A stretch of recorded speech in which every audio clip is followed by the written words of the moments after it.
যখনই কোনো বড় ধরনের বিপদের মধ্যে পড়ে যাবেন তখনই আপনারা এই আমল বেশি বেশি করে পাঠ করবেন। তো সর্বপ্রথমেই দুরুদে ইব্রাহিম অথবা দুরুদে উম্মি যে কোনো দুরূদ শরীফ মাত্র 11 বার পাঠ করবেন। দোয়াটা হচ্ছে হাসবুনাল্লাহু ওয়া নি'মাল ওয়াকিল, হাসবুনাল্লাহু ওয়া নি'মাল ওয়াকিল।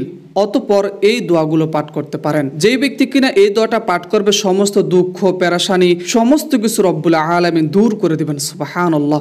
দর্শক, দোয়াটা হচ্ছে লা ইলাহা ইল্লাল্লাহুল আযীমুল হালিম, লা ইলাহা ইল্লাল্লাহু রাব্বুল আরশিল আযীম, লা ইলাহা ইল্লাল্লাহু রাব্বুস সামাওয়াতি ওয়া রাব্বুল আরশিল কারীম।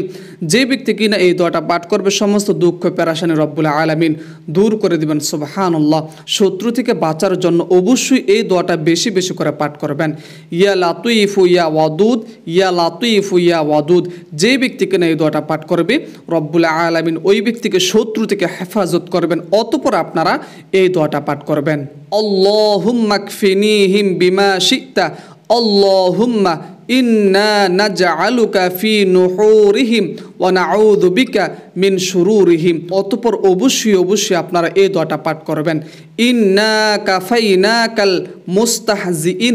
দর্শক, যখনই এই দোয়াগুলা পড়বেন অবশ্যই পূর্বে আপনারা এই দোয়াগুলা পড়ার পূর্বে 11 বার দুরূদ শরীফ পড়বেন। যে কোনো দুরূদ শরীফ, দুরুদে উম্মি অথবা দুরুদে ইব্রাহিম, এই দোয়াটা যদি পাঠ করেন রব্বুল আলামিন জালিমদের থেকে আপনাকে হেফাজত করবেন। রব্বি ইন্নী মাগলুবুন ফান্তাসির, রব্বি ইন্নী মাগলুবুন ফান্তাসির। অতঃপর আপনারা এই দোয়াটা অবশ্যই পড়বেন।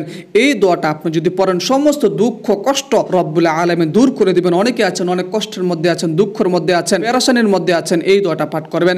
রাসূলুল্লাহ সাল্লাল্লাহু আলাইহি ওয়াসাল্লাম বলেন, যেই ব্যক্তি কিনা এই দোয়াটা পাঠ করবে, এটা কোনো হাদিস না, এটা হচ্ছে কোরআনের আয়াত। এই ব্যক্তি কিনা এই কোরআনের আয়াত পাঠ করবে রব্বুল আলামিন ওই ব্যক্তির সমস্ত দুঃখ কষ্টকে দূর করে দিবেন।